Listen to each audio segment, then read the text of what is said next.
ஆனி மாதமும் ஆடி மாதமும் இணைந்த மாதம் ஜூலை மாதமாகும்.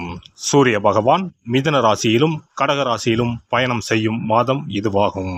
ஆனி மாதத்தில் நடராஜருக்கு திருமஞ்சனமும், ஆடி மாதம் வரும் அமாவாசை முன்னோர்களுக்கு திதி கொடுக்க சிறந்த நாளாகவும் உள்ளது. அம்மனின் அருளை பெறுவதற்கு உரிய ஆடி மாதம் இந்த ஜூலை மாதத்தில்தான் பிறக்கிறது. இம்மாத கிரக நிலைகளை பார்க்கும்போது மேசராசியில் செவ்வாய் மற்றும் சந்திரனின் சஞ்சாரம் உள்ளது.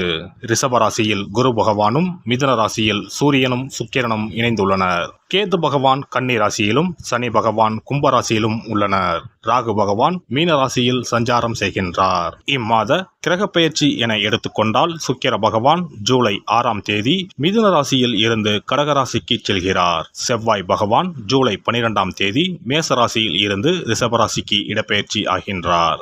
ஏற்கனவே ரிஷபத்தில் சஞ்சாரிக்கும் குரு பகவானுடன் செவ்வாய் பகவான் இணைந்து குருமங்கள யோகத்தை உண்டாக்குகிறார். அதே சமயம் இந்த ஜூலை மாதம் 16ஆம் தேதி இரவு 17ஆம் தேதி அதிகாலையில் சூரிய பகவான் மிதுன ராசியில் இருந்து பயிற்சியாகி கடகராசியில் சஞ்சாரம் செய்கின்றார். இது ஆடி தமிழ் மாத பிறப்பை குறிக்கும். ஜூலை 19ஆம் தேதி புதன் பகவான் கடகராசியில் இருந்து சிம்ம ராசிக்கு பயிற்சியாகின்றார். சுக்கிர பகவான் ஜூலை 31ஆம் தேதி சிம்ம ராசிக்கு பயிற்சியாகின்றார். சந்திர பகவான் ஜூலை 1ஆம் தேதி அஸ்வினி நட்சத்திரம் மேசராசியில் இருந்து தன் பயணத்தை ஆரம்பிக்கிறார். இந்த கிரக பயிற்சி மற்றும் சஞ்சாரத்தால் உங்கள் வாழ்வில் ஏற்படக்கூடிய சுப மற்றும் அசுப பலன்கள் என்ன என்பதனை பற்றி காண்போம். உங்கள் வாழ்வில் வளமும் நலமும் செல்வ செழிப்பும் பெற்று வாழ்வில் உயரிய நிலையை அடைய எல்லாம் வல்ல எம்பெருமானை வேண்டி விரும்பி கேட்டுக்கொள்கிறேன். ரிஷபராசி அன்பர்களே, இந்த மாதம் திட்டமிட்டு செய்யும் காரியங்கள் அனைத்தும் வெற்றி பெறும். உணர்ச்சி வசப்படாமல் நிதானமாக எதையும் செய்வது நல்லது. எதிலும் எச்சரிக்கையாக இருப்பது நல்லது. அதிக முயற்சி செய்ய வேண்டியிருக்கும். பயணங்கள் ஏற்படலாம். குருவின் பார்வையால் அனைத்து தடைகளும் அகலும். தொழில் வியாபாரம் தொடர்பாக அலைச்சல் உண்டாகலாம். பணியாளர்கள் செயல்கள் உங்களுக்கு கோபத்தை தூண்டும்படியாக இருக்கலாம். எனவே கவனமாக இருப்பது நல்லது. லாபம் அதிகரிக்கும். எதிர்பார்த்த பண உதவி கிடைக்கும். உத்தியோகத்தில் இருப்பவர்கள் கூடுதல் பணி சுமை காரணமாக அதிக நேரம் வேலை பார்க்க வேண்டி இருக்கலாம். நெருப்பு ஆயுதங்களை பயன்படுத்துபவர்கள் கவனமாக இருப்பது நல்லது. குடும்பத்தில் மன நிறைவு ஏற்படும் வகையில் எல்லாம் நடக்கும். வாழ்க்கை துணையால் நன்மை உண்டாகும். குழந்தைகளுக்காக பாடுபடுவீர்கள். விருந்தினர் வருகை இருக்கும். உறவினர் நண்பர்களுடன் திடீர் கருத்து வேற்றுமை உண்டாகலாம். நிதானம் தேவை. குழந்தைகளை வெளிநாடு சென்று படிக்க வைக்கும் முயற்சிகள் வெற்றி தரும். இம்மாதம் பெண்கள் உணர்ச்சி வசப்படாமல் எதையும் சிந்தித்து செயல்படுவது நன்மை தரும். கடின முயற்சியின் பேரிலேயே காரியங்கள் அனைத்தும் வெற்றி பெறும். அரசியல்வாதிகள் தாங்கள் சார்ந்துள்ள கட்சியின் தொண்டர்களுக்கும் நெருங்கியவர்களுக்கும் மிகப்பெரிய உதவிகளை செய்து பாராட்டுகளை பெறுவீர்கள். மேலிடத்திலிருந்து உங்களுக்கு சந்தோஷமான செய்திகள் வந்து சேரும். கலைத்துறையினர் படிப்படியான வளர்ச்சியை காண்பீர்கள். வருமானம் நன்றாக இருப்பதால் ரசிகர்களுக்காக செலவு செய்வீர்கள். சக கலைஞர்களால் நன்மை அடைவீர்கள். புதிய வாகனங்களை வாங்கும் வாய்ப்பும் கிடைக்கும். மாணவர்கள் கல்வியில் முன்னேற்றம் காண அதிக முயற்சி செய்து பாடங்களை படிக்க வேண்டியிருக்கும். வாகனங்களில் செல்லும் போது கவனம் தேவை. நட்சத்திர பலன்கள். கார்த்திகை நட்சத்திரம். இந்த மாதம் கணவன் மனைவிக்கிடையே நெருக்கம் அதிகரிக்கும். குடும்பத்தில் குதூகலம் உண்டாகும். வாகனம் வாங்கும் அல்லது புதுப்பிக்கும் பணியில் ஈடுபடுவீர்கள். பயணம் மூலம் சாதகமான பலன் கிடைக்கும். குடும்பத்தில் சுபகாரியங்கள் நடைபெறும். ரோஹிணி நட்சத்திரம். இந்த மாதம் உங்களது வார்த்தைகளுக்கு மதிப்பு கூடும். தொலைதூர தகவல்கள் நல்ல தகவல்களாக வந்து சேரும். எதிர்பார்த்த பணம் கைக்கு வரும். திறமை அதிகரிக்கும். உங்களது செயல்களுக்கு பாராட்டு கிடைக்கும். மனதில் தைரியம் கூடும். மிருகசீரிஷம் நட்சத்திரம். இந்த மாதம் செல்வ சேர்க்கை உண்டாகும். எந்த ஒரு வேலையையும் மன திருப்தியுடன் செய்வீர்கள். புத்தி சாதுரியமும் வாக்கு வன்மையும் அதிகரிக்கும். முக்கிய நபர்களின் அறிமுகம் கிடைக்கும். பணவரவு அதிகரிக்கும். வெள்ளிக்கிழமைகளில் மகாலட்சுமி தாயாரை தீபம் ஏற்றி வணங்க பொருளாதார சிக்கல் தீரும். பணவரத்து கூடும். மனமகிழ்ச்சி உண்டாகும்.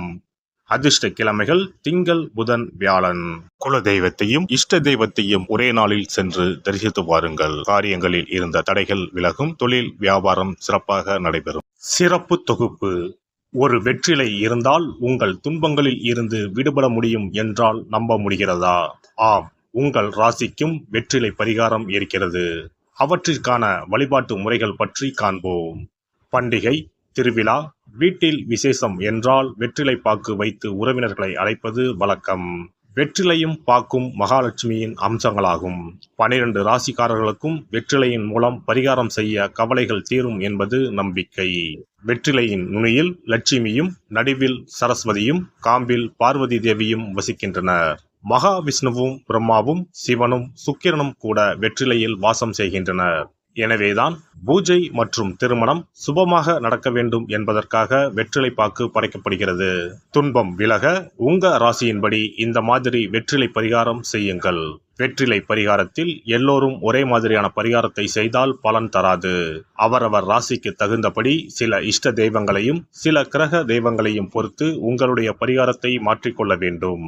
அப்போதுதான் உங்களுக்கு என்ன கஷ்டமோ அது சரியாக நீங்கி உங்களுக்கு நல்ல பலன்கள் கிடைக்கும். உங்களுடைய ராசியின்படி வெற்றிலையில் குறிப்பிட்ட கிழமையில் பரிகாரம் செய்தால் உங்கள் துன்பம் விலகும், பிரச்சனைகள் தீரும்.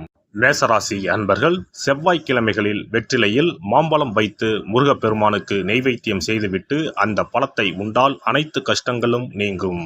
ரிஷபராசி அன்பர்கள் செவ்வாய்தோறும் வெற்றிலையில் மிளகு வைத்து வழிபாடு நடத்தினால் துன்பங்கள் அனைத்தும் தீரும். மிதுன ராசி அன்பர்கள் புதன்கிழமைகளில் வெற்றிலையில் மிளகு வைத்து இஷ்ட தெய்வத்தை வழிபடவும்.